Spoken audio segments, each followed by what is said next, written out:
అరచేత గోరింట ఇంత చక్కని చుక్కకి ఇంకెవరు మొగుడంట రామ చక్కని సీతకి.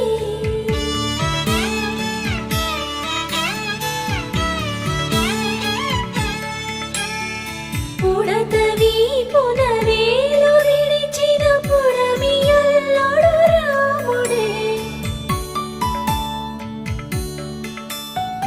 ఎడమ చేతను శివుని విల్లును ఎత్తిన రాముడే ఎత్తగలడా సీత జడ